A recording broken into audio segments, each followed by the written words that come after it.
So let's take a look at where we are actually at today with arsenic exposure. Arsenic poisoning isn't isolated to poorer countries in Asia and Africa. In fact, nearly 140 million people across 50 different countries have been drinking water containing arsenic at levels above the WHO provisional guideline of 10 micrograms of arsenic per liter of water. Dangerously high levels of arsenic have been found in the drinking water wells of more than 25 states in the US, which means that potentially over 2 million people in this country have been exposed. 1.5 million to about 3 million people in the US use well water, and they may also be exposed to arsenic in excess of the US drinking water standards. Also, arsenic containing products are marketed and sold to Americans like tobacco products.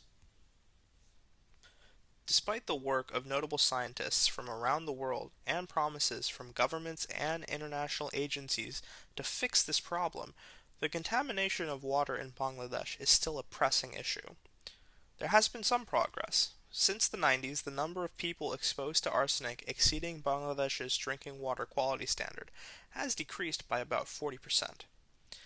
But even though the total number of people exposed has gone down, in 2012, it was estimated that between 19 and 39 million people in Bangladesh were still exposed to arsenic concentrations above the standard of 50 micrograms of arsenic per liter of water. Epidemiology research can help identify the root of exposure and risk factors associated with negative health outcomes, similar to how Dr. Saha looked for the root of exposure to arsenic in Bangladesh.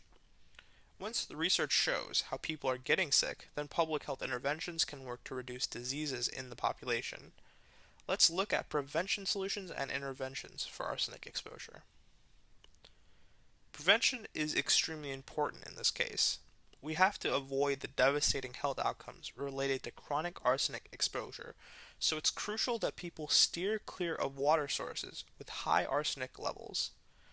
Some short-term solutions include identifying tube wells that have low arsenic concentration, providing water filters or chemicals that can be used in households, and using surface water sources that have been treated and closing contaminated wells.